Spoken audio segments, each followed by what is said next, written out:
Thank you for joining us tonight. Our program, Sustainable Transportation, Where Will Richmond Be in 2030, promises to be informative and even perhaps transformative. It's been a pleasure to work on putting it together alongside my other Leadership Metro Richmond cohorts, who we've all called ourselves the Road Warriors this year. Dale Kennedy, Bob Blake, and the rest of the LMR staff, the faculty and staff at the University of Richmond's Environmental Studies program, and supporters of STIR, or Sustainable Transportation Initiatives of Richmond. It's my distinct pleasure, both as a member of the Leadership Metro Richmond class of 2010 and as a staff member at the University of Richmond School of Arts and Sciences, to introduce University of Richmond President Ed Ayers. Hello, everybody. Well, it's great to see you. I want to brag a little bit. First of all, I walked here tonight. Yeah, I see some people from the neighborhood realize that means that, yeah, I cut through the shrubbery and walked down the hills without the aid of any vehicular assistance. I just wanted you to know about that. But all kidding aside, I did want to just take a moment to tell you that the university is doing its best to be a good partner in the important work that you're doing.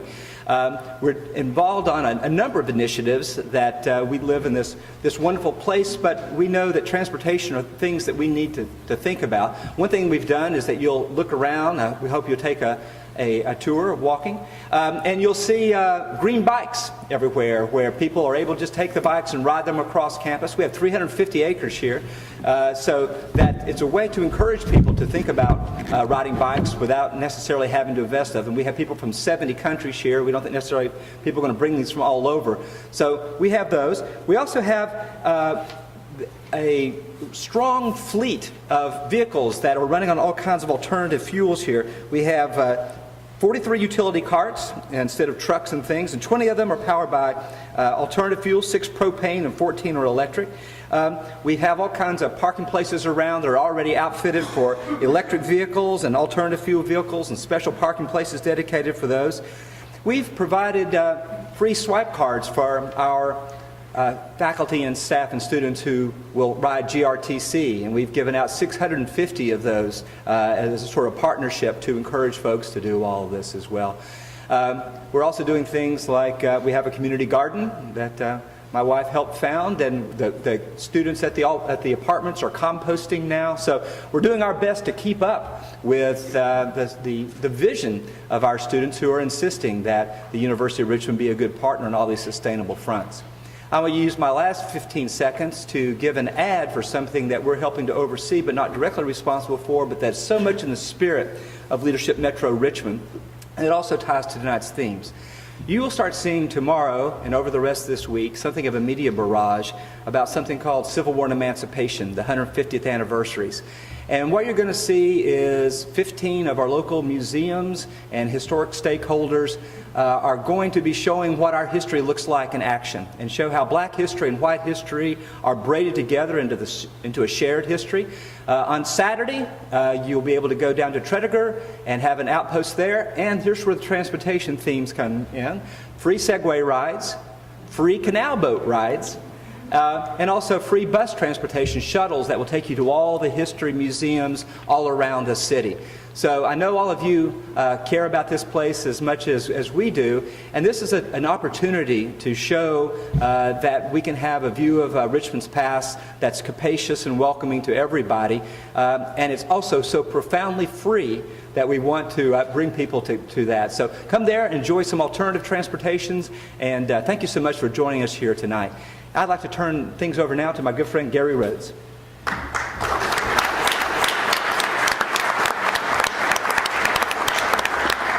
Good evening. I just wanted to make a quick comment and tell you in a nutshell why we're all here tonight. This is really the first public conversation about the future of our region when it comes to transportation.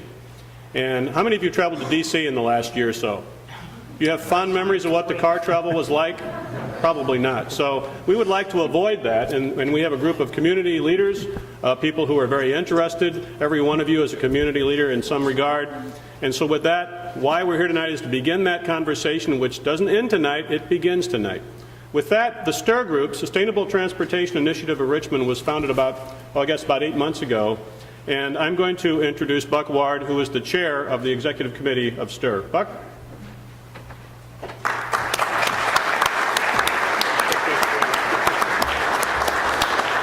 Good evening.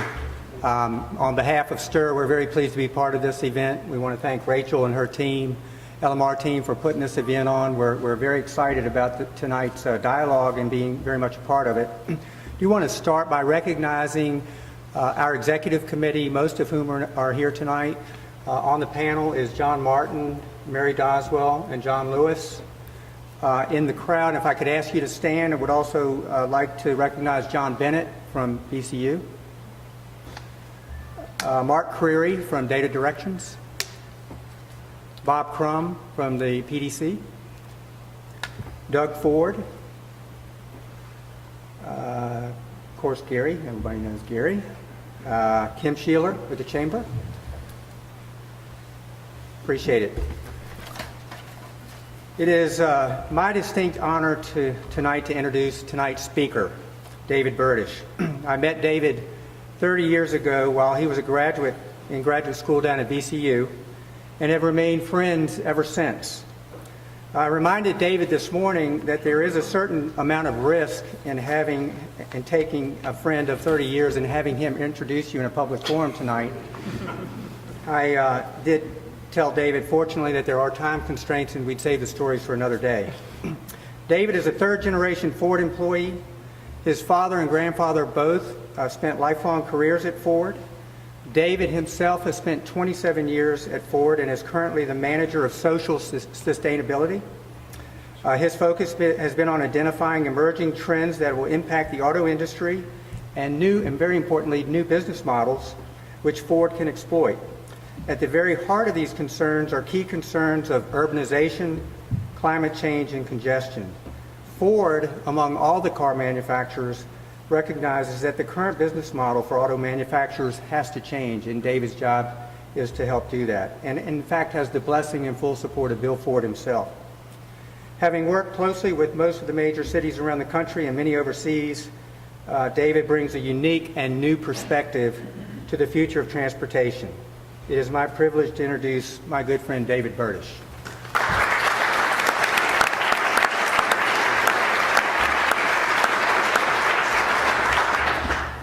Thanks very much. I am so nervous. I tell you what, I always said the 4 years that I lived in Richmond while I was at graduate school at VCU were the most creative years of my life as far as exploring new ideas and new alternatives and meeting really great people like Buck. So I'm really, really proud to be part of this group where I know it's the creative leaders in Richmond trying to make things happen through a lens of sustainability and trying to make Richmond a really, really cool place to live, improve the quality of life and the standards in which citizens and the municipality, civic leaders and business leaders want to make things happen. As Buck said, as manager of social sustainability, my job is to identify emerging issues around climate change and human rights and social trends like urbanization. So when I think about urbanization and how it's going to affect our model, the biggest issues are, in a nutshell, by 2030, 80% of the people in this world will be living in cities of 1 million people or more. By 2030, 40 of the top 50 megacities, which are 10 million or more, will be in regions that are not in the United States, Western Europe, or Japan, which means there's a lot of megacities with a lot of citizens in South America, Africa, India, China, and Russia. And when we think about those markets, that is not the place where we're going to be able to put 2.2 cars in everyone's garage, one SUV and one sedan. The people who live in those cities will either be too poor to afford the products that we make, or the infrastructure, the congestion, and the environmental impact will be so bad they won't want to.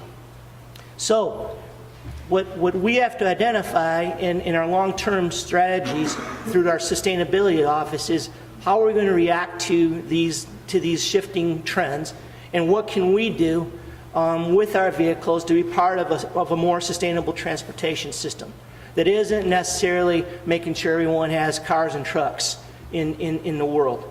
So what we've been working with through the University of Michigan and Georgia Tech and other NGO partners is what can we do at Ford Motor Company to contribute to sustainable mobility solutions, to be part of the overall sustainable mobility solutions, and look to a customer base that's going to be a lot more interested in attributes of their vehicle that aren't just around fuel economy. People are going to be looking at cars and trucks as different types of powertrains, biofuels, biodiesel, ethanol, electric, hydrogen, hybrids, and also they're going to have different needs. I mean, one of the key sustainability indicators for a city that's worried about its image and its congestion is to reduce vehicle miles traveled.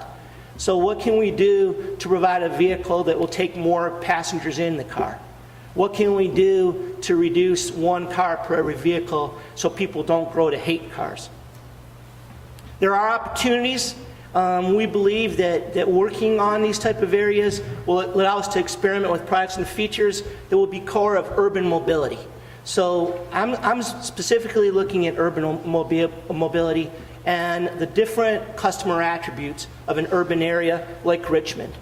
The first thing there is an opportunity for a wider engagement and have more influence and more dialogue with different people like the municipalities, groups like STIR, academic institutions and research institutions like University of Richmond and VCU, and working on, with my colleagues, sustainability directors from other corporations that are worried about their own green footprint as well. We also believe that we can provide better value to society, and I think if there's one thing that I'm really proud of our accomplishments at Ford is the ability to look at this market through a different lens. For 105 years, 110 years, the auto manufacturers, whether they're European, Asian, or American, have always kind of looked at market segments as United States, South America, Western Europe, Eastern Europe, Asia Pacific, Africa. I would argue that a city like Los Angeles has more in common with Bangalore in India than with a farmer population in Iowa. I would say that Richmond has more in common with Salvador, Brazil, than the ranchers in Texas. And we tend to market North America the same way. So what we like to look at is the urban market as a different type of market where people that live in the city have different sets of attributes. So I was able to spend the last 2 days with my good friend Buck Ward. We went to all my meetings today downtown, and we walked everywhere. And that, because a city dweller looks at a vehicle with a lot more disdain than someone that has a parking lot and a garage that they can go to. So I promised that STIR and the leadership group here that I would talk about some of my experiences and how other cities around the world are dealing with urbanization. In Hong Kong, the prototypical business model is called the octopus. And basically what the Hong Kong octopus card does, it's a single fare payment, single information system that lets a citizen in Hong Kong know where the nearest bus is, where the nearest taxi is, where the nearest train is, how to catch the ferry across the water, and oh, by the way, I can use that same card to buy a newspaper while I wait for the bus or a candy bar at the 7-Eleven. In addition to that card, there's information kiosks all around the city that tell you where the next form of transportation is, and it provides a city dweller in Hong Kong seamless and convenient transportation to get to the first mile to the last mile, without reliance on any single one of them, including a personal vehicle or car or truck. In Bogota, where it's an unstable government, but it also means dictators can get things done quicker. They have a sustainable transportation system where they've got bike lanes, bus lanes, trees. They close down the roads during certain weeks of the time. They have car-free weekends where cars aren't allowed in the city at all, so you have to walk and bike. So they have built up their infrastructure in a different way because they don't have the technological capability of Hong Kong. but still as an urban region, they're looking at different ways to move people and provide their citizens with seamless, convenient transportation. So as you can see, what used to be an 8-lane highway is now 3 lanes of cars, primarily cabs and car share, 2 lanes of bus, and then a closed off road where people can ride their bikes. Cape Town in South Africa is where I had some of my best experiences. I was called in as part of a task force with the University of Michigan and Cambridge University out of the UK, as well as some human rights activists, to look at how we could help their transportation system for their city dwellers. Now the first intent was South Africa needed the World Cup. And the World Cup committee said, if you don't improve your transportation so we can get the international visitors to the games, to the soccer stadium, then you don't get the games. But what the Cape Town government wanted to do was have something more sustainable. So they not only built are building a transportation section similar to the integrated urban network I talked about for Hong Kong and Bogota, but they want to make it a legacy and make it sustainable. So I'm the human rights manager at Ford. I've been an card-carrying member of Amnesty since 1975. And to be able to go out to the apartheid-ravaged communities and slums outside of South Africa and know that Ford Motor Company was part of a partnership to provide first and last mile transportation so poor people in the outside townships could get into the town for better education, better work, grocery shopping, medical facilities, was a very proud achievement, and it shows what a good sustainable transportation system can do for a better quality of life and to help all citizens regardless of how much money they make or where they live and where they work. Another city where I spent a lot of time in was Chennai in India. Ford Motor Company has a really high high operating, high quality plant that makes cars for India. It also has some IT headquarters as well, as far as our warranty databases and some of our other operating systems. But there's a real challenge in Chennai in that because there's so much congestion, there's no infrastructure, and as soon as people get enough money to buy a car, it's literally pouring their productivity gains down the drain. So when I was in India, the University of Michigan, Georgia Tech, and myself were asked to look into their solution, and this request didn't come from the government, it didn't come from the World Cup Association, but it came from entrepreneurs and business owners who said any technological advantage, any cost advantage, and any technical skill set advantage we have is literally being poured down the drain because our workers are taking 3 to 3.5 hours to go 20 miles one way to work. So their productivity edge and their ability to retain employees and station their headquarters there was causing a mass exodus. So in Chennai, they have the information technology capabilities. They understand wayfinding, congestion identification and avoidance, how to manage the vehicle-to-vehicle communications and vehicle-to-transport communications that they're trying to work on an overall integrated system as well. Now, we're also working with, I've talked so much today, I'm so sorry. We're also working with cities in the United States on projects to increase integrated mobility, highly innovative solutions that integrate multimodal transportation with cars, car share, bikes, bike share. Excuse me. And a lot of it's based on the stimulus plans that have come out of the Obama administration. Last year there was a grant that I know Mark supported from Richmond with John Lewis and GRTC called TIGER, which was the Transportation Investment to Regenerate Economic Recovery, or Generate Economic Recovery. It was all about what can cities do with federal assistance to increase their innovation, their IT capability, and connect multimodal transport. So I'm working really heavy, serious with 3 cities besides Richmond, and that is in Atlanta, where they're going to convert an old Ford plant to a retail district, restaurant district, market district, and residential district that would connect to Delta World headquarters and the world's largest, busiest, and irritating international airport. Do you know I had to fly from Detroit to Atlanta to come to Richmond because of the hubs? Anyway, that's my own personal problem. But we're working with them to try to design CNG shuttle buses and some electric cars to take Delta employees from their office to the terminal, or take people in the international terminal with extremely long layovers out to the market district and the retail district instead of sitting in an airport waiting for their next flight. I'm working in Los Angeles. They're trying to develop a hub, an integrated hub network, where they're connecting car share with cab stations, with train stations. So a citizen can get off the train, grab a bike share or a car share or a cab, and work and get from where they have to go from step 1 to step 2. They also are into electric vehicles, and we want to make sure that Angelina and Matt Damon and those guys have their electric cars as well. And we're also in heavy-duty, serious engagement with Seattle, who are trying to do their own hub network, but also have a real, high taste for electric vehicles because so much of their power is generated by hydro.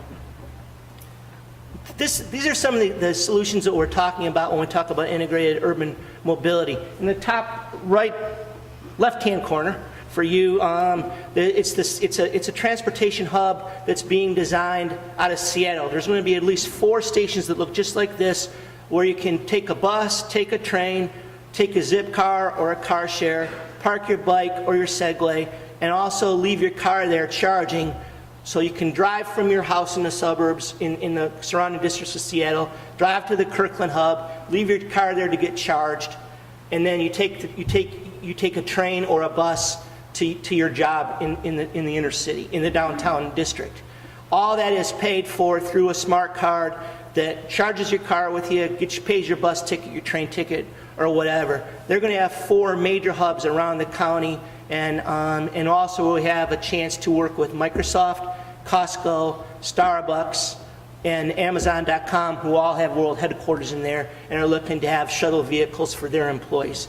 In the bottom left-hand corner is an application that my student team at Georgia Tech put together. They hacked into Google, and what they do through your smartphone is they identify where the nearest bus is, where the nearest Georgia Tech trolley is, where the nearest cabs are, all through your smartphone, and you can try to gauge where the schedule is, and they're working on a way to show how much it costs and how to pay for it. There's on the bottom right-hand corner is what we call a hub that came out of the University of Michigan design, which basically says I can get off at a train and I can see a taxi, a car share, a bike share. So this idea of integrated urban mobility, this is the type of solution set that we want the electric car to be part of.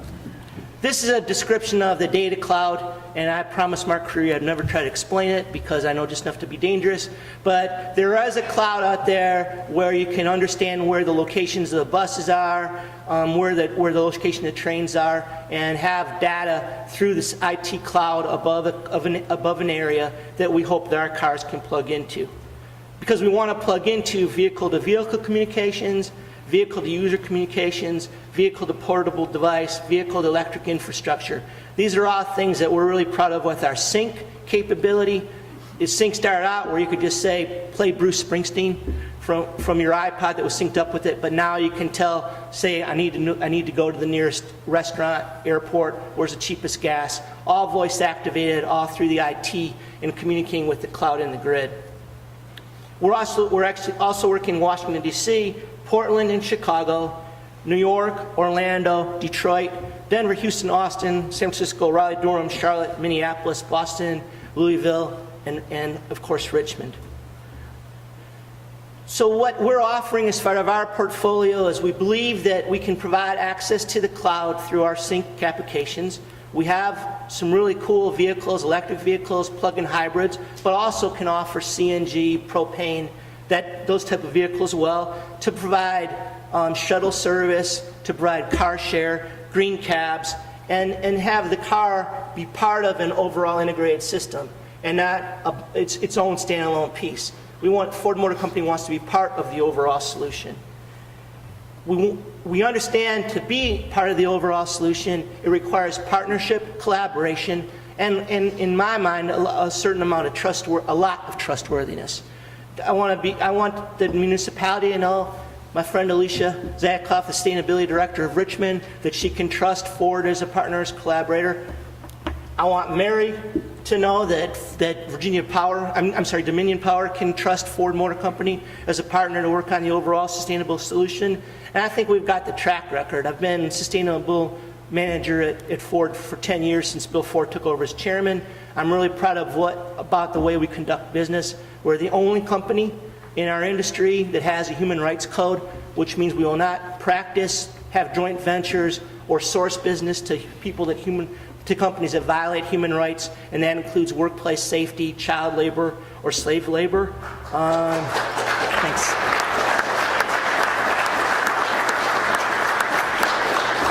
We're the only automaker and heavy manufacturer in the United Nations. I'm part of the Human Rights Working Group, where I go to New York every quarter, and we talk about how a company like Ford Motor Company can make the whole world a better place to live, so people in India, Malaysia, Vietnam, South America aren't exploited as slaves or child labor there. We received a perfect 100 on our Human Rights Campaign Corporate Equality Index. And just 3 weeks ago, the Corporate Responsibility Officer, which is a big deal if you're into sustainability in that community, named Ford Motor Company that had the best business practices of any industry in any country in the world. And we believe if we can prove that to people like the leaders in Richmond, that we have that type of capability and trustworthiness, that you would think that we're going to be good partners to work on these things together. And finally, we're one of the founding responders of the Water Disclosure Project. The other part of my job is the overall water conservation strategy at Ford. This is the hardware we can provide to the picture. These are our electric vehicles. At the end of the year, we'll be offering a Transit Connect, which is the blue vehicle. It's a cute little minivan type utility vehicle that was designed in Europe, and now it'll be fully electric by first of 2012. And then the orange car on the right is actually it's a real sporty, kind of sexy Focus. It's not your Focus you have out in the parking lot now. And it will be all electric as well, and that will be available at in the beginning of 2012. And it would be a perfect type of car share vehicle, or a sedan or ride share type of vehicle. And being electric, it'll be able to plug into Virginia Power charging stations and be accessible there. We're really excited about a potential partnership with Richmond. I'm part of a go-to market strategy team that the marketing and sales folks and the car guys and back home in Dearborn are looking the best place to initially launch our electric vehicle products. These are some of the things that we've been working on that the other cities I mentioned in a couple of prior slides have some part of the mix. Virginia's not, but there are zero-emission vehicle states like California where if we don't sell electric vehicles, they won't let us sell anything else. And believe me, in California they buy a lot of F-150s and Mustangs. Does the state have incentives, anything from high occupancy lanes if you drive electric vehicles to tax breaks? Do you have mayors and city leaders that are willing to show their commitment and put their money where their mouth is by saying we have some sustainability objectives? And there's no one better to have than Alicia to do that for Richmond. So we look at a sustainability office where they can look at aggregate fleet orders, develop appropriate incentives, worry about strategies that can help reduce VMT for the city, emissions from the existing car park, develop the plans for infrastructure, look at grant applications with us, and help on the education. Another thing we're looking for, and unfortunately, I'll be honest, Richmond didn't fall on that, is to be in the top 25 for hybrid purchases, not just Ford Escapes or Fusions, but everything, including the Priuses and our competitors. We're also looking for a partner like Dominion Power that can help on plans for infrastructure, identify a charging station provider, facilitate the local permitting process, provide customers with the knowledge. And we're looking for government fleet managers, corporate fleet managers who have the same type of passion as the people in STIR do, and Alicia and Mary Doswell around, clean infrastructure and electric power. So I guess that's my pledge to you, that I'll continue to work with the groups like the LMR. I'm definitely excited to be part of something with STIR. I had a fantastic meeting today with Mary, and I'm excited about the potentials with Dominion Power and Ford. And I sure do appreciate the chance to speak with you, and I look forward to working with you all more in the future. Thanks.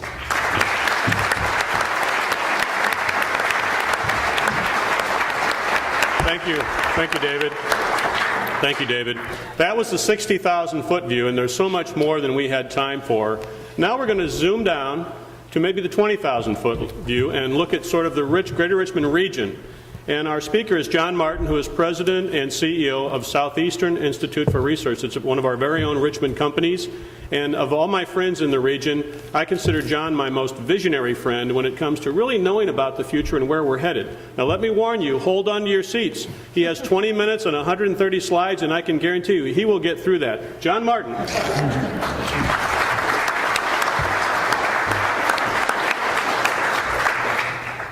Thank you, Gary. I don't know how many friends you have.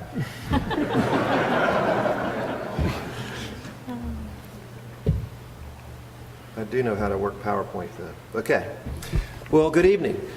I want to share with you a little bit about STIR and the Sustainable Transportation Initiative of Richmond, and give you some background on it in the context of Richmond and where we are right now, some of the major trends that are reshaping our future, and what we're going to have to do to really maintain life as we know it right now, and why we think our effort here, kicking it off tonight, is really going to be successful over the long term. And I'm going to end with some specific ways everyone in this room can help, because it's going to take all of us. So life as we know it today. Well, you know, I get to travel a whole lot for my living, and I'm on planes a lot, and I always have this debate when someone sits down beside me and says, "Where are you from? Tell me what it's like in Richmond." I always go, "Oh, I don't know if I want anybody else to come here. We have it so great." And so I'm always hesitant to brag about it, but we really have one of the best places to work and live and play in America. And it's not just me or you guys are talking about it. The national media has picked up on it. And if you go and look at all the accolades that we have, it is just simply amazing. 5th best metro area for business, 20th best city for young professionals, 14th best city for small business. The list goes on and on and on. And if you ever wake up one day and you feel a little depressed, go to this website, the Greater Richmond Partnership, and read about how great we have it here, because it is simply amazing. And our business leaders know it. And that's why we are so attractive to companies like Mead, Westvaco, and many others that have come before them. In a study that we did for the Chamber a couple of years ago, we wanted to find out how do local business leaders rate our business climate here. And 81%, 8 out of 10 of them said we have an excellent or great business climate. It gave us a 5 or a 4 on a 1 to 5 scale. And this is some really high scores. We do this sort of research around the country, and to see this sort of rating for a location is exceptional. And we wanted to understand what drives such great ratings. Why do we score so well in business leaders' minds? And we looked at all these different dimensions of what makes up a viable business climate and tested them to understand, if you got a high rating on any one of these, does it correlate to a higher rating as a business climate? And when we ran a regression analysis, we looked at this and went, wow, all the ones in light red have some positive correlation, but mobility to get around easily and quickly was one of the major drivers to the business leaders' rating of our life here, of the quality of the business environment. So there is a direct correlation between transportation and our business climate. And business leaders see it, and I could take you through the exact same scenario and show it to you for residents in terms of their rating for quality of life. And it gets back to access and mobility being a major driver. So how good do we really have it? Well, SIR was really privileged to do a huge study in 2007 called the Virginia State of the Commute Study. It was the first ever understanding the state of the commute across our Commonwealth. 7,000 interviews conducted on telephone. And we did enough to look at every single market and to compare market to market. And we looked at satisfaction with your daily commute. In Richmond, 7 out of 10 of us, 73%, said they were satisfied with their commute, ahead of the state average, and way ahead of Northern Virginia at 50%. Only half of those guys are satisfied because they're just stuck in traffic. And so we look deeper into this and we go, why are we so satisfied? Well, look at the minutes and miles that it takes us for our typical work commute trips. Richmond, 23 minutes, the average commute trip. in 16 miles. I mean, we really have it made. We're sort of set the standard. Only Roanoke is better than us in that category. And most of us commute within this region. If you go up to Fredericksburg on any given afternoon, you see all the cars piled up now on 95 trying to get off on exit ramps. That's because half the people in the Fredericksburg region work in the Washington area. They have to leave their market, and only 15% of us leave, or 13% leave the Richmond market. So consequently, we have a very high, what's called drive alone rate, and this is a matrix that a lot of communities use to understand their mobility. Richmond, 88% of us drive as a single occupant vehicle commuter. We drive our lone car to work every day, 88%. And we're not taking carpool or bus or bike or telework. Just a few of us do that, a total of 12%. So if you had to do a poster for Richmond today to say, what are we all about in terms of transportation? It would be the greater Richmond region, a self-contained drive-alone market. That's exactly what we are. Well, I don't know if we can sustain ourselves doing that. Because if you look at the trends that are on the horizon, many of them are really going to be reality because a lot of the people that are forming them are already born, and we see the patterns in the population. The growing population is a huge one right now. And our location is square right in the middle of what's about to explode on us in terms of population. Our region, Virginia, is going to grow from about 8 million people to 10 million people in the next 20 years. And partly because we're located right at the center of this thing called the Golden Population Crescent. Y'all remember hearing about this in grade school? I mean, people were talking about this a long time ago, demographers. And it's true that the cities of Baltimore and Washington and Fredericksburg and Richmond and Hampton Roads are going to be connected one day, much like LA. And we're already starting to see it fill in. If you look at Fredericksburg North, you realize it's becoming really a suburb of Washington. And so let's look at where we are right at that corner part on this great, great crescent. And you can see our population is going to increase dramatically. Just the contiguous cities, the city and county, an increase by 20% over 20 years. Look at our whole metropolitan statistical area, and we see a real big jump in our population by 2030. And where are all these people going to live? Well, we're going to have this expanding footprint. Meaning we've already filled in the city proper, but now we're going to start to fill in the exurbs. And if you look across the county, look out in Goochland and look out in New Kent County, this chart shows where the highest density growth is taking place. And if you just connect these dots, you start to realize that we're building little urban villages. There was a book written a long time ago called Edge Cities, talking about Fairfax County. Well, we're at the precursor for these edge cities. And the big question is how are we going to connect all of these? How are we going to get around, because this growth is going to continue. Look at New Kent County. It grew by 25% from 2000 to 2006. Powhatan by 23%. Goochland by 19%. I mean, New Kent got on the list of one of the 100 top growing counties. Amazing. And if you go out there and drive around, get off 64, you'll be amazed at what's happening. So we're going to see an increase in extreme commuting. You know, like in Fredericksburg, we're going to see people moving around, commuting into our region and commuting out of it. Because we're going to see this big population crescent filling in. We're also going to see a lot more pass-throughs. If you just look to the east at what's happening at Hampton Roads and the projections they have on the amount of freight that's going to come through here, it's destined for markets west of us. So it's going to come through Richmond, a lot of it. A lot of it's going to go on 58, but we're going to see more traffic coming through our region. And the idea of just building our way out of this mess is just an old model that doesn't hunt in the 21st century. We aren't going to be able to build new roads. Roads are just too expensive, and most of them have been built. They really are. We're about finished our beltway if you look at it from 20,000 feet. So what's going to be the impact on our transportation system? Well, the calculus is pretty simple. More people, more cars. And what that means is that vehicle miles traveled is going to increase. We're going to have more people here on a set amount of roads, and so we're going to see more miles add up, more vehicle miles traveled. So the first impact is we're going to have an increase in congestion and a decrease in mobility and access. So we're going to have a threat to our quality of life in the near future. The second impact is that it's going to really increase challenges in meeting EPA's clean air standards. And that means federal dollars for our transportation. And while we've been debating the health care bill, another little piece of initiative coming out of Washington are new EPA standards. which were announced a little bit earlier, and the details are going to come out in August of 2010, but potentially it could double the number of counties that are no longer, or that aren't in attainment status with the EPA. So what's it going to mean for Richmond? So what we felt like with STIR is we needed a new paradigm. We needed to shift some thinking, if you will, and think about walking paths. Do we have enough of these? Do we have enough bike paths? Do we have enough Segway paths? Zip cars, kind of a phenomenon that's going around the rest of the country. How about in Richmond?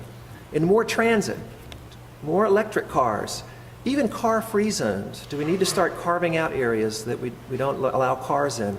And innovative ideas like this transport system at Heathrow Airport. And more important than any one of those strategies is connecting all of them. Are we thinking this way? Are we thinking about big connections? So what this shift requires from the way we view the world is a new mindset.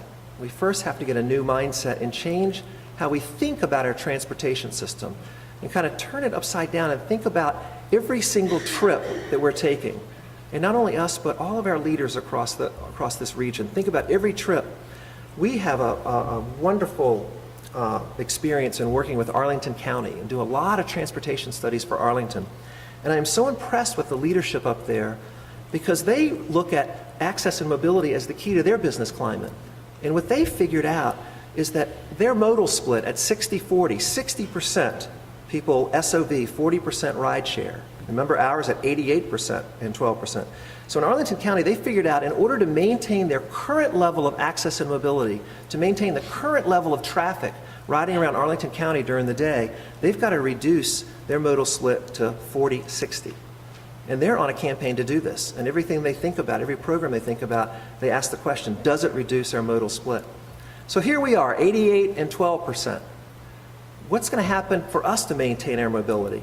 So we've thrown some goals out here by 2020 to be at 85 SOV and 15% rideshare, and maybe by 2030 to see it at 80-20.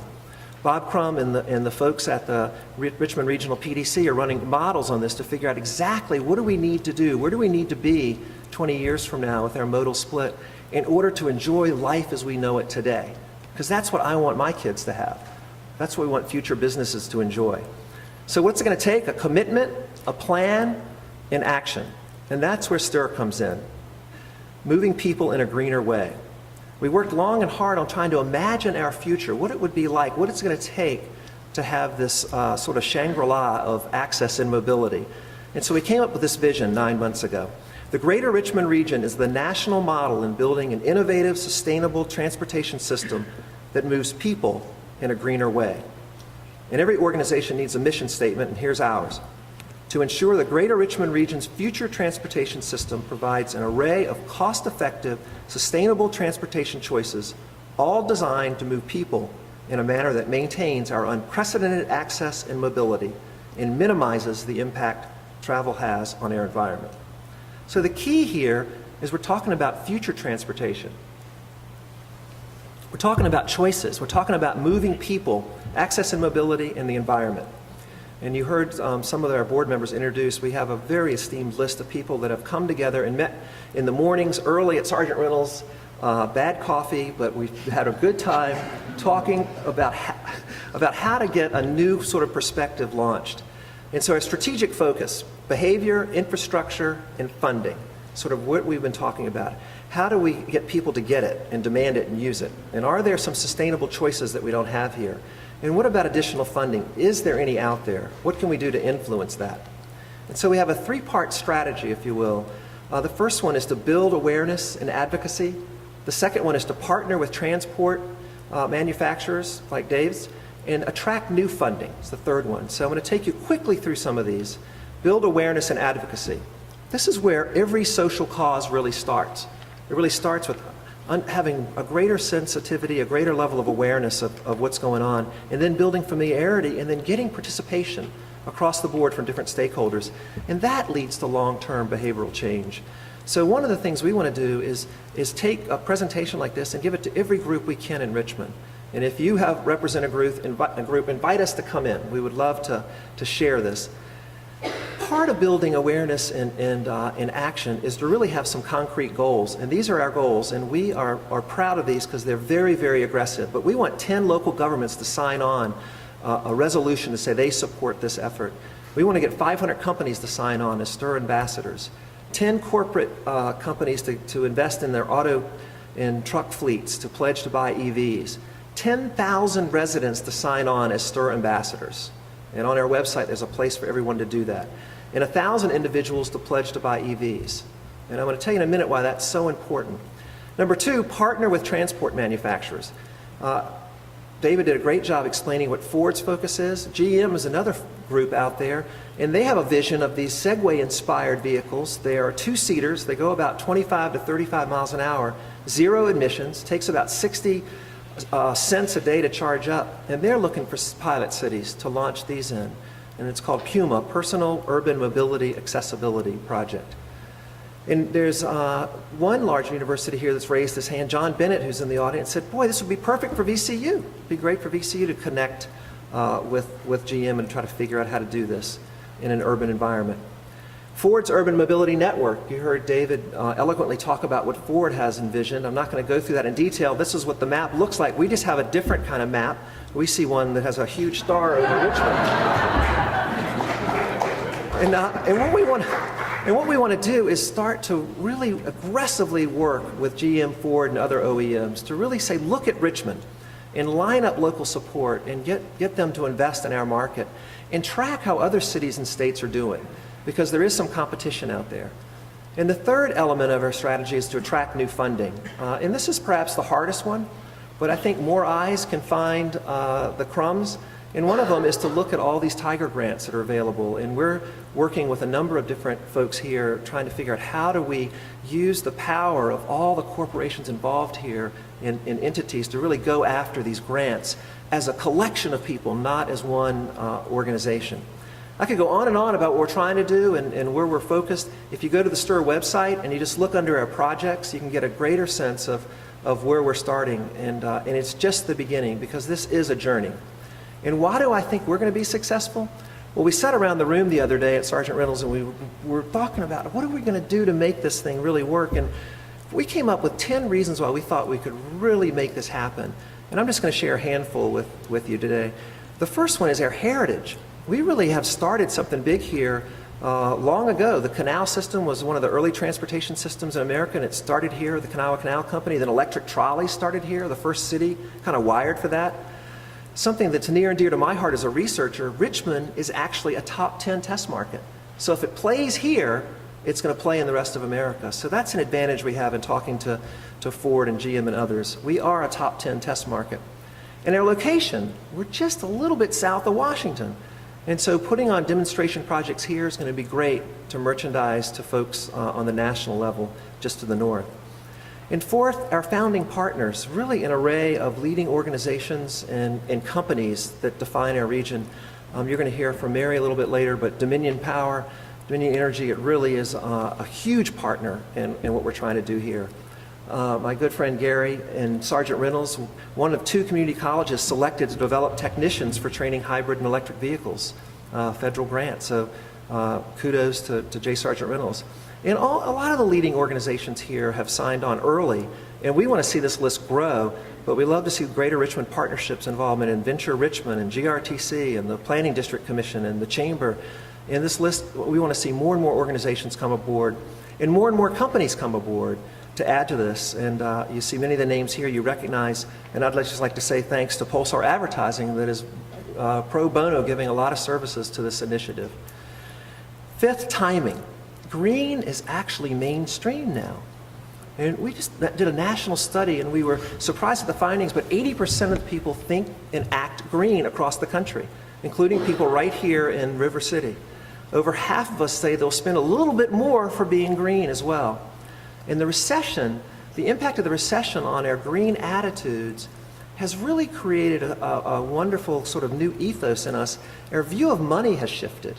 And we're following this every month. We do 7,000 interviews and we're following what's happening, but there's a new sense of sustainability. Use it up, wear it out, make it do or do without. It's sort of what we're calling a new FRU has hit our country.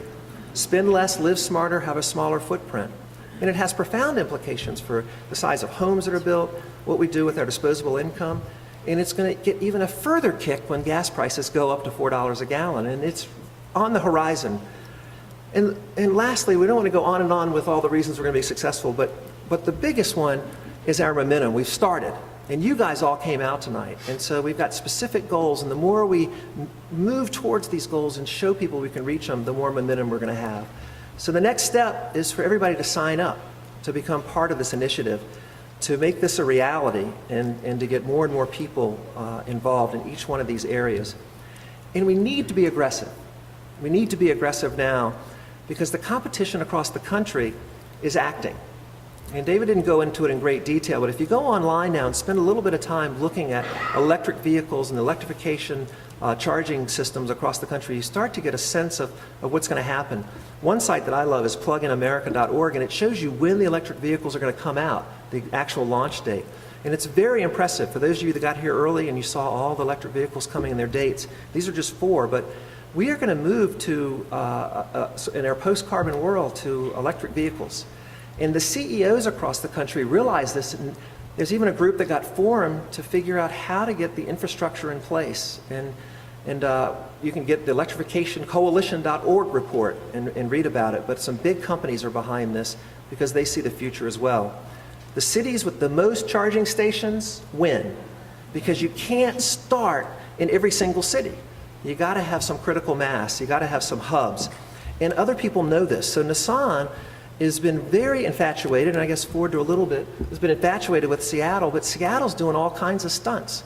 I mean, they got a bunch of their leaders together and pledged to buy EVs and came up with the money and put it in a bank account and said, we want to buy, and presented this oversized check. And so there's a lot of press on this. And other cities are doing the same, because everybody wants to be selected. Everybody wants to be in that critical mass.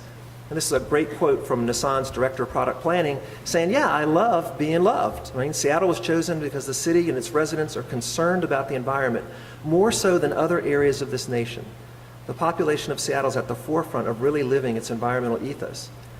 I think Richmond's at its forefront too. And I could show research that would challenge this a little bit. So we've got to let it be known that we are really number one, and we want to get put on the map, because long term, where this all heads, it's about economic development. Because long term, we're going to be in a post-carbon world, and those cities that thought about it now and plan now are going to have an advantage. And so when you're starting to think about where you're going to move your company in the future, people are going to start to look at things like carbon footprint list and look at the cities that are on it and wonder if my employees are really going to want to move to a place like that, or the smallest carbon footprint. And so we have to be thinking that way. So how can you help stir? This is your call to action. Join our cause. Make this a reality. Let's fill in these circles. For individuals, sign up for our STIR newsletter and formally join us as an ambassador. So go to our website. On the homepage, you can click on it and sign up. If you're really bold, join us in putting together a down posit. We want to show Ford that we've got 500 people here and maybe get to 1,000 that want to buy an EV. And lastly, model smart trip behavior. Think about walking to meetings. Think about taking your Segway to meetings. Think about carpooling. For companies, we want everyone to sign up for the STIR newsletter, join as a corporate ambassador, meet with Ride Finders. Ride Finders has a whole business outreach program. They'll come in and do a free plan for you to figure out how to get a smarter transportation footprint. If you have fleets, tell us and let us introduce you to these guys that are responsible for the EV rollouts. And model smart trip behavior as a senior manager. Local governments, pass a resolution that says you support the STIR initiative. Formally join as a governmental ambassador. Put your name on the website. We want 10 local governments to do this. Assign representatives to our advisory board. Invite Dominion to come in and actually do a plan on charging stations, and maybe Mary will talk a little bit more about that, but take Dominion's talent up, take up their offer and have them come into your jurisdiction and work. Invite Ride Finders to come in and prepare a custom plan for you. But wait, there's more. Continue to shift towards smart growth, and I have to say a lot of jurisdictions are thinking about smart growth, but we've got to push faster and faster. Commit to EVs as part of your government fleet. Model smart trip behavior as part of senior leadership. And point us to other organizations where we can present this presentation and get more people signed up so we can continue to send that one slide to David to say, it's time. It's time that you tell us we're number one. And so the one last comment for everybody here, one last thought is when you go home tonight, think about how you can stir things up too. Think about how all the things you're going to learn from this panel can be put to practice so we can make things happen faster in Richmond. Thank you.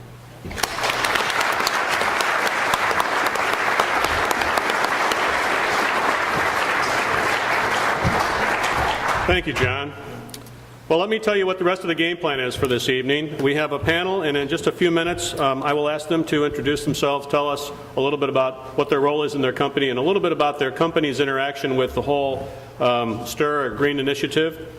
And then we'll have an opportunity for a few questions from the audience, so as the conversation evolves, you can think about a question that you might have. But before we do that, just a brief moment of audience participation. We're here tonight. STIR has been actively forming a group of leadership team for about 8 months now.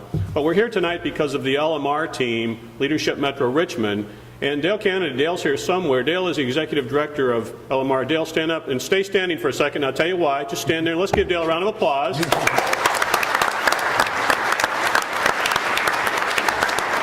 Dale is a former banker. We're not going to cost you anything tonight, but now, the LMR team that helped this evening, the transportation team, would you please stand? We'd like to give you a round. Some are standing in the back, I guess. Let's give you a round. Stay standing. All right, if you've ever been an LMR in the audience, please stand. If you're an LMR graduate or alumnus, stand. All right, let's give them a round of applause. And lastly, we've been sitting for an hour. Lastly, would everyone here who's heard of LMR stand for a second and stand and stretch and move your arms? Stand up for just 1 second. Stand up. Stretch your body. Move left. Yes, sir. All right.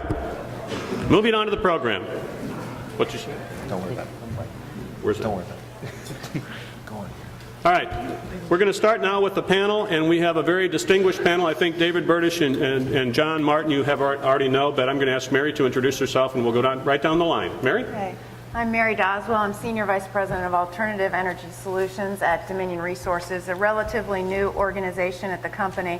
We look at everything from smart meters, smart grid initiatives that'll bring technology to our customers so that they can have more energy efficiency options and also have the infrastructure for electric vehicles, all the way to renewable resources where we're looking at generation from solar, biomass, wind, both offshore and onshore, and storage. And we're looking at all of these options and how we can bring them to our customers and beyond. I was involved in the early 90s. If you all remember, there was a relatively large push for electric vehicles in the early 90s. And Dominion actually had charging stations installed at Dominion facilities and at the airport. Some are probably still out there. And then it just kind of died away. But what I view this as part of a really bigger picture. And all of the things that my organization's looking at are part of that bigger picture to really look at how we can improve the environment overall. And a lot of focus on CO2 emissions, and that's the big change here. An average gas vehicle puts out 5 tons of CO2 a year, and a plug-in hybrid electric vehicle, even if you take into consideration the generation required to produce the electricity, puts out 2 tons of CO2 per year. So you can see that this is a big hit item. If we want to make any kind of inroads in really taking away the CO2, we can do it through transportation, and that's where our involvement comes in. And I guess personally, I would really like to challenge Ford to come out with a large enough vehicle for my 5 children that can go the distance. Thank you, Mary. Trip? Trip Pollard. I'm with the Southern Environmental Law Center. We're a nonprofit environmental group, and I'm the director of our land and community program, work on land use and transportation issues in 6 states, and I'm based here in Richmond. And I've been working to promote sustainable transportation and improved land use and community revitalization for almost 25 years. So it's great to hear John say green is mainstream now. Makes me feel good. We've been working on a lot of these issues for quite a while, and I recognize some familiar faces in the audience have been working to promote some of this as well. I do think that things are changing, that the moment has changed, I think in part because our challenges are greater. You heard reference to possible $4 a gallon gas, CO2 emissions, EPA reclassification because our region does not meet the new health standards. So we have a lot of challenges, but I also think we do have a lot of opportunities in this region. I think that we do see increasing interest in the business community in a lot of these issues.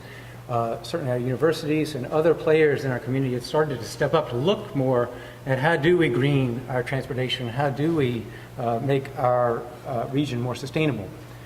A couple of things I'd like to emphasize is the need to look, as a couple of people mentioned, at the connections between modes and providing much greater choices. One of the things I haven't heard too much about, and the thing that I work on a lot, are trying to change our policies. I work at the federal, state, and local level to try to change our policies that for decades has subsidized vehicle use. The other thing we haven't heard much about yet, which is a critical piece of the puzzle, is land use.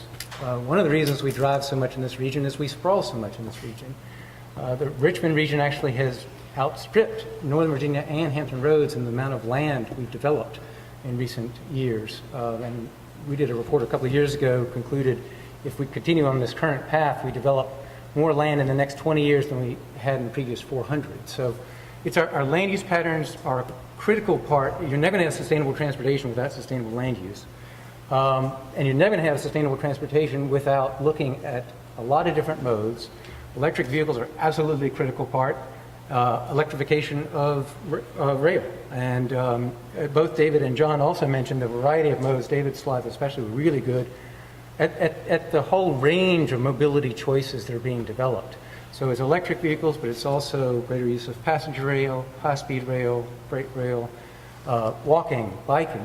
There's a whole range of different improvements that are necessary for a region like Richmond to really become a sustainable region. I think everyone so far sort of agreed where we're headed is not a very sustainable future right now, and I would say that actually our current transportation system is not even sustainable today, let alone some of the things that John pointed out well of what's just down the road for us. So I think it's critical to look at those multiple different options, to give people choices, to reorient our spending and policies.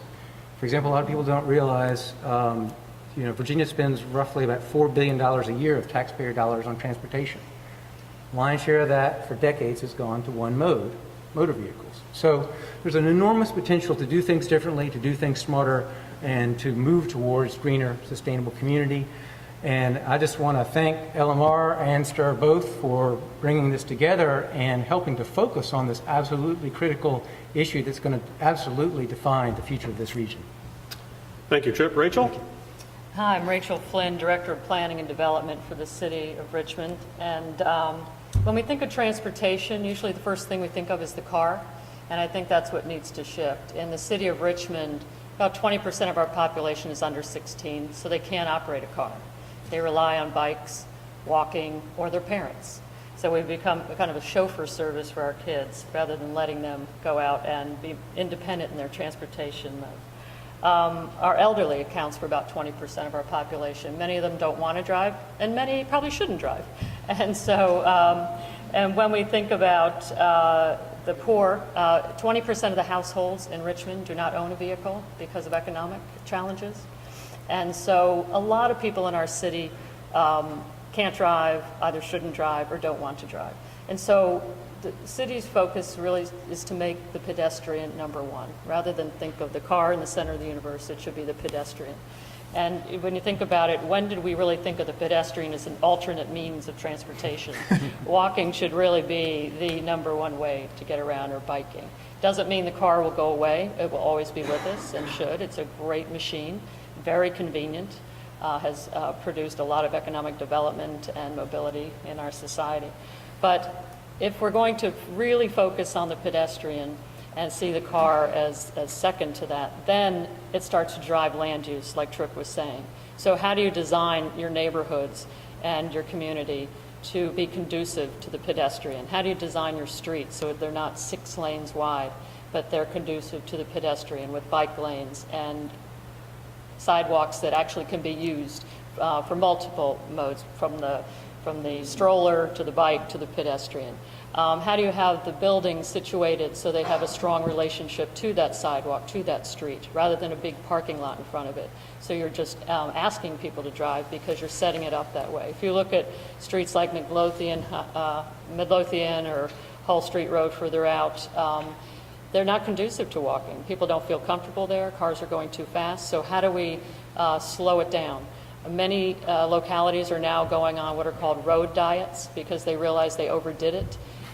Like Chip said, spending $4 billion a year, every year for our roads to maintain them, to widen them, to keep expanding them. The only issue that our state legislature comes back to talk about every year for a special session is transportation. It's because we're in a crisis. We simply can't sustain this, so we've got to start thinking differently. Wouldn't it be great if John Lewis got all the money he wanted every year for people who actually want to use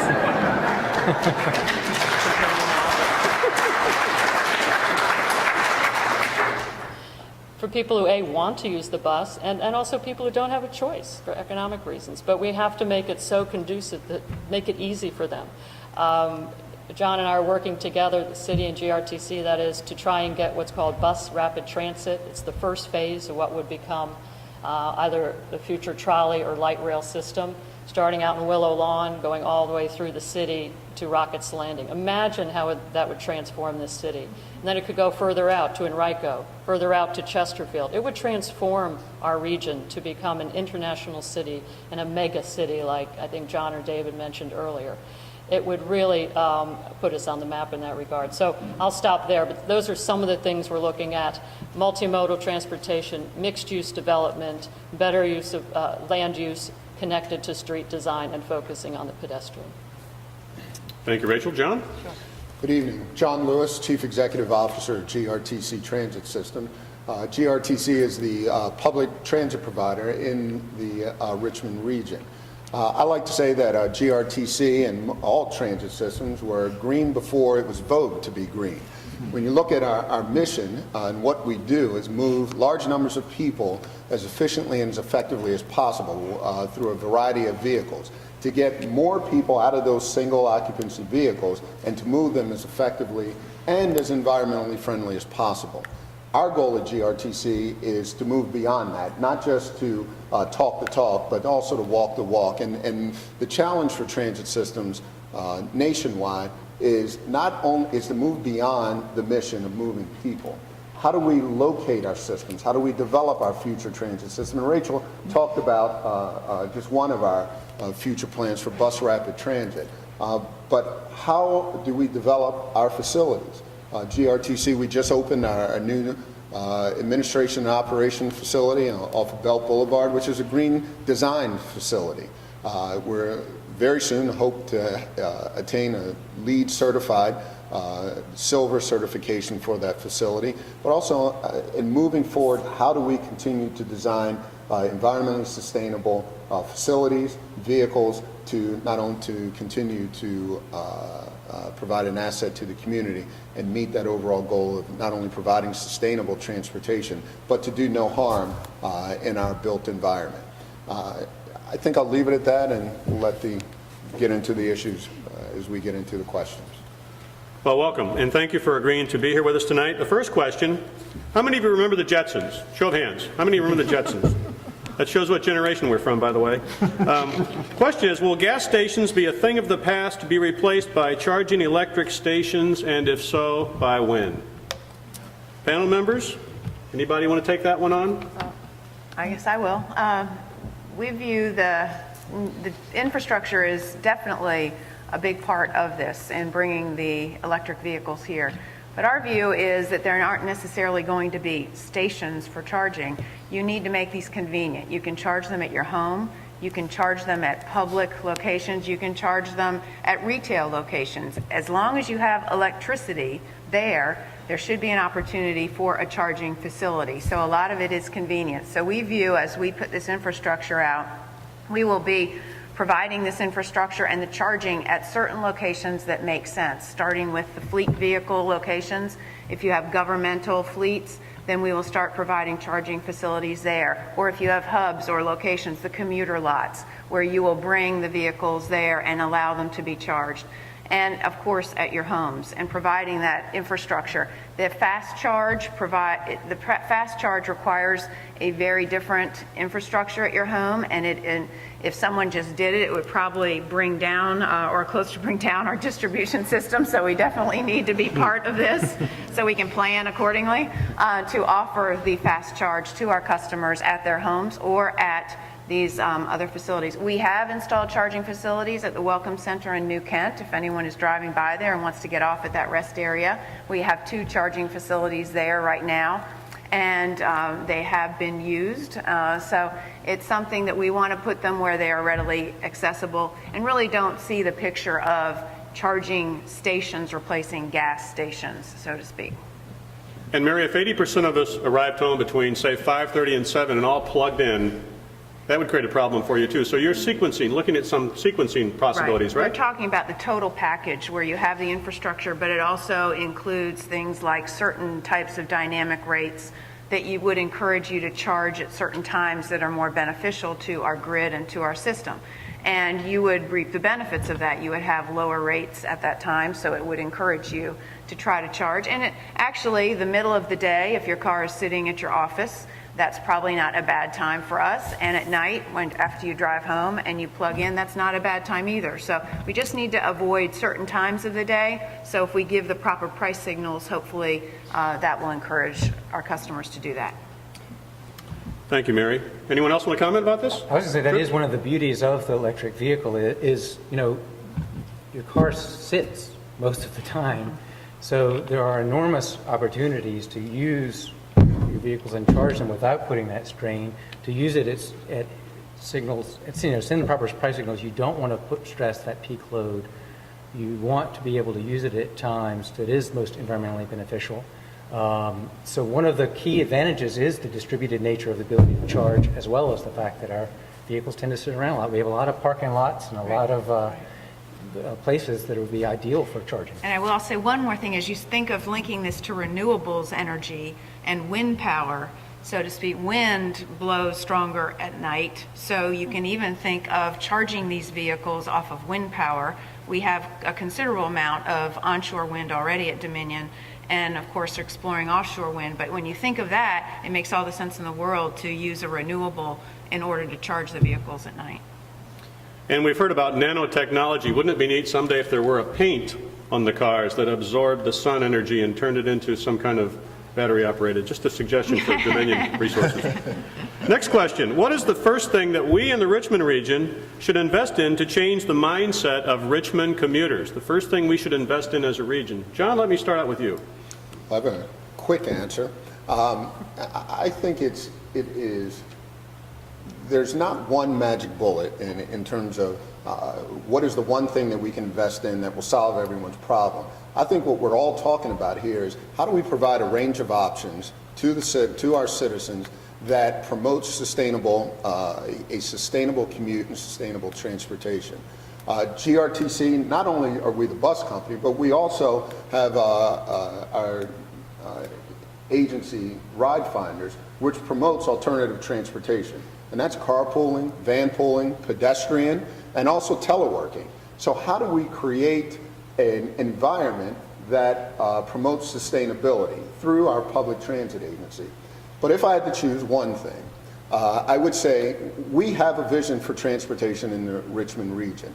And the PDC has had that vision, has developed that vision in concert with elected officials around the area.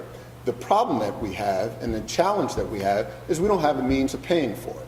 And so if there was one thing that I would look at investing is how do we develop a mechanism for paying for the system of connected intermodal transportation system that we all know we need to invest in into the future. So if I can pick one thing, that's developing a funding mechanism that supports the initiatives that we're talking about here. Any other comments? Light rail and high-speed rail. We have to have a viable network, regional network. Look what it did for DC, Northern Virginia, Montgomery County, and surrounding areas in Maryland. It's what we need here. In fact, in the inner-city visit last year, we could take a light rail train through the downtown restaurant areas and still get back to our hotel. It was really pretty nice. Next question. How will sustainable transportation of the future affect community planning and land use? Trip? Well, I think, that, as I mentioned, I think the two are absolutely interwoven. I think that changes in transportation system, what it looks like, what our vehicles look like, how we get around, are going to have enormous land use consequences, but also our land use patterns are going to have enormous consequences on what transportation alternatives are feasible. For example, low-density sprawl development, transit isn't going to work very effectively. It's going to be much more difficult to have light rail. So you've really got to put the two pieces together. You can't tease them apart, but the opportunities and the problems are sort of interlinked as well, which is the good thing. So things that you do to improve, for example, promoting more mixed-use development, so that all of our land uses aren't separated, which you have to have all your commercial over here, all your residential over here by law. That's the case in a lot of counties and areas of the counties. Well, you've effectively mandated sprawl. You can't walk to get a quart of milk. You've got to drive. You can't walk to work. So, you've got to begin to make those land use changes, alter our development patterns, and as we put more in, for example, light rail, high-speed rail, we've seen elsewhere, for example, Charlotte, great example, how investment in that transportation drove the land use, that opposite part of the equation, where Charlotte, put in light rail in 2007 and has seen over $1.5 billion of investment along that corridor in more compact development. Same on the Orange Line in Arlington. You'll see that's just been an economic juggernaut because of that. But what we're doing in Richmond is changing the zoning one neighborhood at a time to allow for mixed use. Like Tripp said, we put the subdivision one place and the office park in another and the shopping center in a third, and so you had to drive to each. And now we're changing that so you can mix it all up. If you think of Broad Street back in the heyday, you've probably seen historic photos with the trolley going down the middle. The sidewalks are packed, people are shopping, going to see their doctor or their lawyer or various services, walking back to their neighborhood in Jackson Ward or Churchill or Monroe Ward. That's the model that we have to get back to. We started the trolley system in 1888 in the city, the first successful electric trolley system in the country, pulled up the tracks in 1949 because we thought buses were the way, and it was well-meaning, but now we've learned that maybe we had it right the first time. So actually our city is designed, the streets have the right width to get those trolleys or light rail back, and we have what we call our trolley suburbs, Highland Park, Belmead, Windsor Farms, Bon Air out to the counties. And so it's all set up to recreate that. So we have new zoning ordinances in place, and we're starting to map those, high priority of the mayors, working again closely with GRTC because you have to link transportation with land use, and again, focusing on pedestrians. So that's some of the things we're doing in the city. Thank you. Next question. Does the move to sustainable transportation take a village? Does it require the participation of a number of businesses and constituents in our community? Thoughts? Yes, yes, and yes. Absolutely. I do think because there's to change and fundamentally begin to transform transportation as well as land use, what do our communities look like, what do they feel like, requires an enormous amount of, I think, public participation, support, as well as the business community. So I think it was stressed earlier, speakers, partnership, I think is absolutely critical. So you've got to have that or we're never going to get where we need to go. And on the electric vehicle front, it really is, the charging infrastructure has to line up with the manufacturing of the electric vehicles. And it's kind of the chicken and the egg. The manufacturers don't want to do that much until the infrastructure's there. We don't want to put in as much infrastructure till we're sure a good number of people will have them. So we have to inch our way along. We have to step out, put some infrastructure in at hubs and areas that make sense to bring it, and then slowly build it out. So I think it will come in steps, but we definitely have to work together. Otherwise, we'll all be sitting back and waiting for the first one to make the move. And we've realized we all need to be moving and bring these technologies together, and the investment that's required needs to come along with that. But what a great dynamic. And the old metaphor of the chicken and the egg. Dr. Edwards, you're an historian. Which came first, the chicken or the egg? One last question, then we'll take questions from the audience.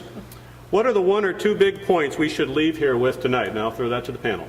One or two big points we should leave here with tonight. I'll take a crack. I think the time is now. When you're looking at infrastructure investment, it takes years, if not decades, to really build out the kind of built environment and infrastructure investments that we're talking about. I've always been struck, and I've seen John's presentation several times, when you're looking at the kind of mega regions that we're looking at, 2030 in one hand seems a long way off, but in terms of infrastructure investment, it's tomorrow.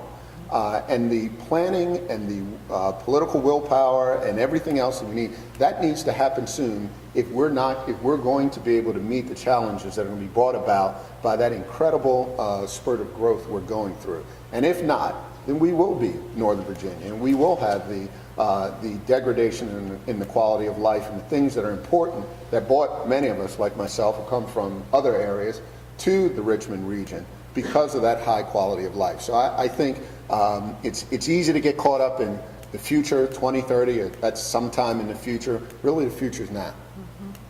I would say that citizens have tremendous power, that it's up to you to educate and inform your local officials if they're not already educated on the subject, and many of them are, to call the PDC. These are people who represent you, to call your state reps, to call your federal reps. It's all linked, how we get funding, what the priorities are. And if everybody in this room tonight were to call their reps, they'd say, what the hell just happened tonight? But it would get noticed. It's amazing. You can get, an elected official can get 5 or 10 calls in a day on a subject, and it gets their attention. When you think 5, 10 calls out of how many thousands of people they represent, that citizens just have enormous power. So. Any others? Yeah, Mary? I'll just add, I agree, it's going to take a lot of cooperation, and there's no real single entity that can really pull this off. And we've mentioned the political, it's the legislators at the state level, it's the federal level, it's the regulators from Dominion's perspective. If we want to make this happen, we are a regulated utility and we want to see this happen, so we need to bring the regulators into the equation and make sure they understand what's required and what it will offer and the opportunities that are there to make this happen. So it's going to take a lot of us, and the auto manufacturers. We have to all work together to try to pull this off and make some headway, and that's going to take a lot of effort and a lot of energy. I'd add to that we're not doing this alone, that there are other cities out there that want the same sort of vision and the same sort of benefits that come with it. And so we've taken a glimpse at those and see them operating. They certainly are courting David and other car manufacturers. So it's really incumbent upon us to go out and do something and not just think that somebody else is going to do it for us. And we've got to do it better than those other cities. All right. Questions from the floor?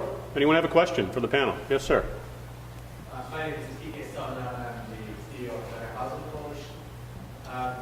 John, when you presented this slide, you talked about the mega cities and connecting the villages with Richmond region. One of the big things that we don't have in this region is a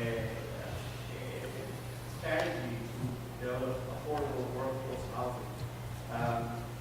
People spend as much as 25 to 30% of their income, in addition to the 30% of income that they have to spend for shelter.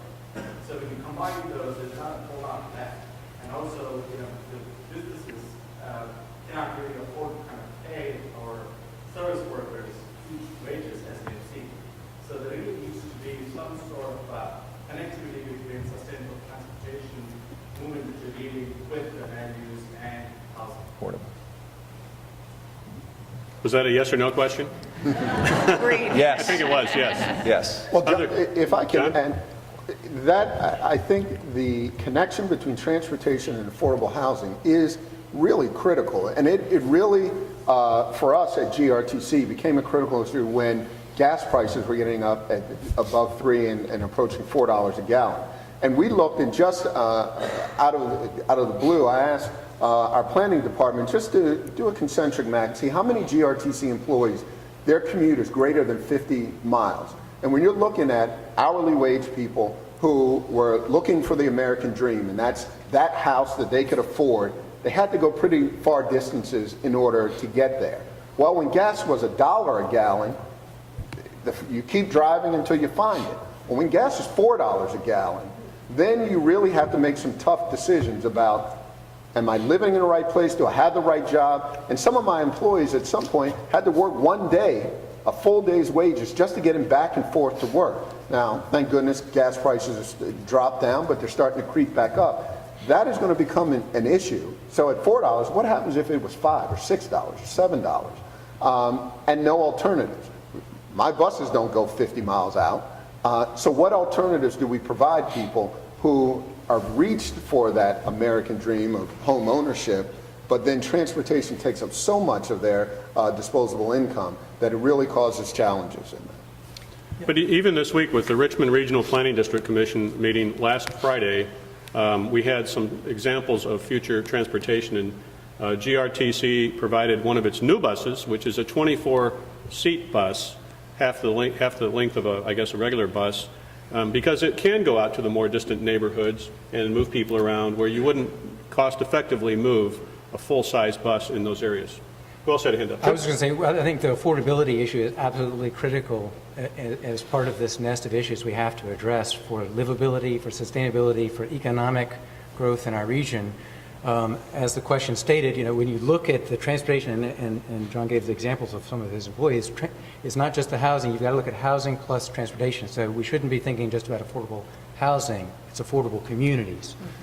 So we need to really think differently about affordability and address this and tackle this head on. It's something we've kind of fallen down in some ways, I think, on both ends of the equation here, because the other thing that the information will show you is affordability tends to be a greater problem in the more sprawling regions because you have to spend more for transportation, because you can't have a bus service that effectively runs 10, 20, 30 miles out. So it's an interconnected issue, and affordability has to be front and center. And actually, we did a report about 3 years ago on the link between affordable housing and smarter growth. So if anyone's interested, I'd be glad to talk much more about the topic. Question over here. Yes, sir. Well, electric cars certainly may offer some environmental advantages. I strongly question the affordability economics of electric cars in the future. Materials involved, price points. I just kind of wonder, why doesn't this committee focus more on bicycle transportation? China's moving more towards electric bikes, for instance.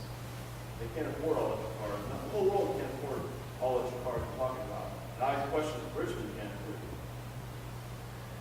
Anyone want to respond to that? Hey, you know what? Ford Motor Company is not going to use electric vehicles as a silver bullet. Everything you said as a citizen, I agree with. Everything you said as a human rights manager at Ford, I'm worried about. When we're talking about precious metals and rare earth elements. And, and I'm also concerned from a geopolitical standpoint that, a lot of the raw materials required for energy-powered vehicles are, I've always said, in fact, I was talking with Mary today, and it's like, we're going from energy dependence on oil for an internal combustion car to energy dependence on Bolivia, Uruguay, Paraguay, and China for the precious metals required for electric vehicles. So I think those are all very, very valid concerns. I think that if you want to be a leading company and understand the emerging issues and trends and want to be sustainable, a car company or any company that puts its eggs in one basket like an electric vehicle powertrain will have serious challenges. So, we're trying to look at a whole portfolio. I think right now electric vehicles are sexy. The President of the United States said he's going to put 1.2 million of these on the road. And as soon as I heard that speech, I was up all night thinking about where the hell we're going to get the lithium. So I think you have a concern, and I think as citizens, whether it's Richmond or Detroit or Mexico City, I think you're right, and I think that we have to have a multimodal selection. We have to have a full portfolio of car powertrains and a full portfolio of transportation options. Yes, sir. I just want to follow up, though. As far as STIR is concerned, we're mode agnostic. We're not trying to side with one mode or another. But I do think it's critical for this whole region to think that way, that, electric vehicles are part of, I think, the sustainable transportation picture because we are so vehicle dependent in this country and will be for quite a while. As Mary said, we have issues about where that power comes from and how much you claim about the environmental benefits of electric vehicles, but even if you use rather dirty fuel mix is better than what we're using today. So we see electric vehicles as environmental group on the panel here, as a piece of that sustainable transportation equation, but we don't see it as any means as either the silver bullet or even the first in order of preference. So I think that's a great point. And when we talk about the pedestrians, number one, that includes bicyclists, because typically places and streets that are safe and viable for pedestrians and attracted to them attract bicyclists as well. We see that hand in hand. Now, yes, sir. Two quick questions, one for GRTC, one for Dominion. There was a slide that talked about the mobile split in the region, moving it from 88-12 to 80-20 by 2030. For GRTC, what would bus rapid transit do to that mobile split? Quickly. You know, I can't answer that. I think what we're trying to do with bus rapid transit is to make our system more viable, to make it more attractive, and to make it more efficient. Bottom line, what my board wants to do is to be in competition with that single occupant vehicle. And there are two things that we found, and I believe, change people's habits: cost or price, and time. Those are two very important things: the time I spend and the cost that the price that it costs me to create that activity. We can definitely compete on cost, from $1.25 and soon to be hopefully $1.50 for a ride. But time is an issue. If I can't get from point U, from point A to point B, faster or as quickly as that single occupant vehicle, then you're not going to make that choice. And bus rapid transit is about moving large numbers of people faster than our normal mode of transit. Now, how fast, it depends on how long you're going. What it will do to the modal split, we're in the midst of that study, and we'll figure that out in the next couple of months. For Dominion, what would need to take place? Thank you, John. I appreciate the answer. What would need to take place at Dominion over the next 24 months to actually gear up for recharging stations? Well, we actually have that working on a plan right now to focus on Northern Virginia, Richmond area, and Hampton Roads area. And we'll start by looking at the large fleet vehicle locations, government facilities, and other fleets, corporate fleets, and contacting those entities and starting to build the charging infrastructure out to test it, to see how this works, but focus on those areas where we have fleet opportunities in those three regions. And then, depending on what's happening with the vehicles, we will then, and working with localities, we will then work to putting in charging infrastructures in more commonplace, like the commuter areas in Northern Virginia. If there are municipalities that are looking at fleets, then we'll work with the municipalities to put in charging facilities at certain locations that make it accessible to people. So it's going to be kind of staged, but first looking at the big hit areas where we can go after government fleets and provide charging facilities. Yes, sir, and then up in the front. This is a question regarding more than anything else political will. Now, Tripp and I have talked a lot about the sprawling suburbs being kind of created in a road network being created by constituents who are asking their politicians to fix their roads now. Things we're talking about in the new transportation system take time and they take patience and they take a lot more than happens during a political election cycle. Is there any insights you guys have as to how we can, one, educate the public who uses those roads, who says, widen my roads now, versus the politicians who are probably understand the need to start thinking differently, but are interested in being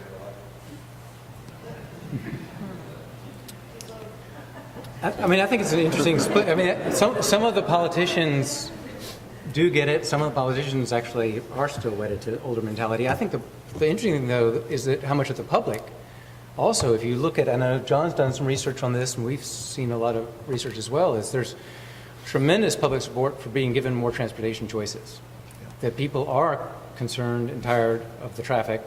They are tired of having to drive everywhere for everything in most parts of our community. So I think there is greater public support for doing things differently, but I think the point is well taken about the politics being focused on more immediate results. I think that's the bigger challenge.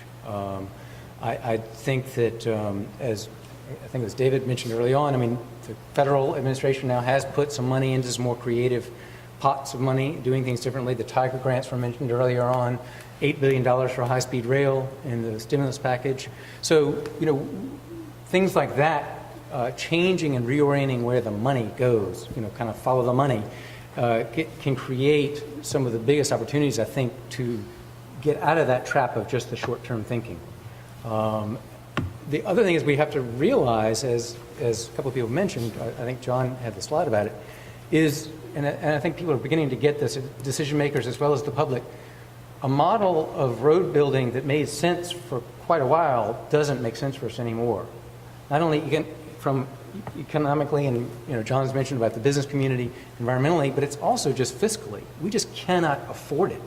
We're spending about $4 billion a year on transportation, and yet our roads get more congested and in worse quality every single year. So, the old system made sense at one point and did a lot of good for this, Commonwealth and for the country, but we've gotten past that now, and we need to create, as several people mentioned, a different transportation paradigm and approach. I do think that the politics and the short-term nature of politics is going to make it harder and it'll take us longer to get there. I think that's just a fact of life, but I do think we will get there. But I think it's, all of you all, as you mentioned, letting your representatives know and weighing and making that difference is what it's going to take to move that forward. Has anyone ever heard of a traffic engineer? We really need to start thinking differently about the design of our streets and the design of our roads. And there's sort of this whole new school of thought, new urbanism, and Dave, I know that you who asked the question understand it very well.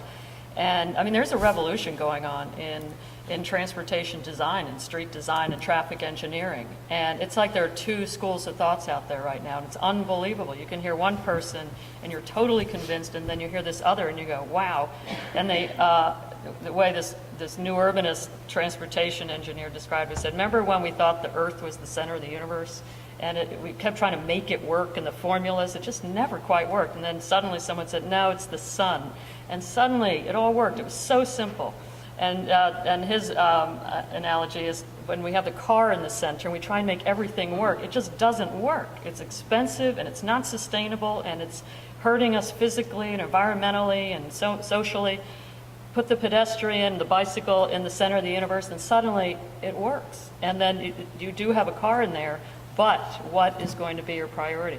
And so we've just been bringing some of these revolutionary thinkers to our city and having discussions. They just came and presented to our Planning Commission, to our Urban Design Commission, and boy, it was a hell of a meeting, I got to tell you. And it was not easy, and there are two schools of thoughts out there, and we have got to get a handle on this and figure out what is what. And when you look at streets in our city, they're 6 lanes wide and empty, and they tell us those are okay and we can't get on-street parking, we can't change them, something is very wrong. And when you see roads in our city that function just fine and they want to widen them and pay $12 million to widen a road for 2/3 of a mile, I think that's pretty good to tell a politician that there's an alternative to that you can pay $0 and make this work. Mary?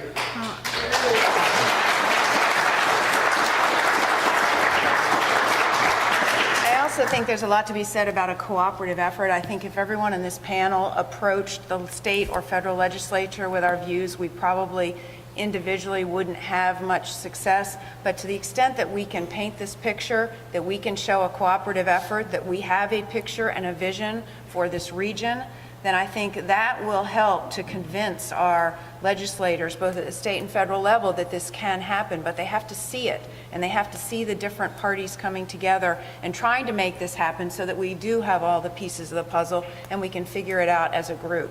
And we've seen that be much more successful, and I think that that's what it will take, not the individual, but a group, a lot of us coming together to try to make this happen and convincing them that it can happen, but it's going to take certain efforts to make that go. We'll take 2 more questions, and then we have a brief reception for everyone to join in afterwards. Did you had a question in back here? Take yours first.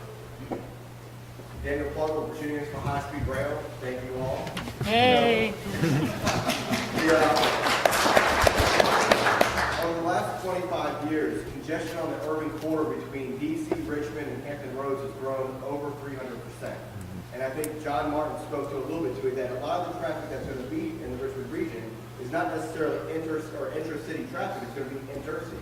Yep. So as I think what John Lewis talked about a little bit as well is, I think when we're planning our intra-city transportation, our bus rapid transit, our light rail, we have to make sure that it properly links up to our airports, to our high-speed and intercity passenger rail stations, so that we have the ability to move back and forth. My question a little bit is, are we starting to plan that idea? Are we looking at how do we link up our high-speed rail and our airport to our bus rapid transits and our light rails and so forth? Yeah, I think when you look at the, and Bob, forgive me, I'm going to butcher the table, but there's the PDC's 20-year transportation plan, and you look at the maps, we are, not only is it bus rapid transit, we're on the beginning stages of it, but it's how do we make a truly intermodal system that connects all of, not only our communities, our neighborhoods, our businesses, but also the other modes of transportation. How do we have seamless transportation at Main Street Station, at Staples Mill? How do we connect to the airport? And the plan is there, and the lines are drawn on the map. What we don't have is the funding to make it happen. And I think that's the critical juncture for this, but the plans are there. Bus rapid transit, I think, will, what our hope is that it kickstarts a different conversation, that this region begins to see the immediate benefits of a higher level of public transit. I think high-speed rail was a great opportunity for us, and I think as a relative newcomer, it's the first time that I've heard that the entire region came together behind what is a public transit infrastructure. And so I think we're moving in the right direction. I think the plans are there, but unfortunately it gets back to the good old dollar. One last question. Yes, ma'am.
Thank you. Well, let me bring us to full circle tonight. And we started out with my comment that tonight was the beginning of a public conversation about transportation and green transportation.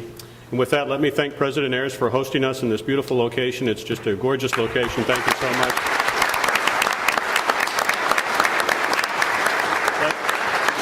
Let me thank David Berdish, who came all the way from Detroit, and I wouldn't be surprised someday after he makes his millions in Detroit if we don't have a realtor here he's wanting to move. You know, he's a VCU graduate. He's going to want to move back to Richmond someday. So thank you, David, for joining us.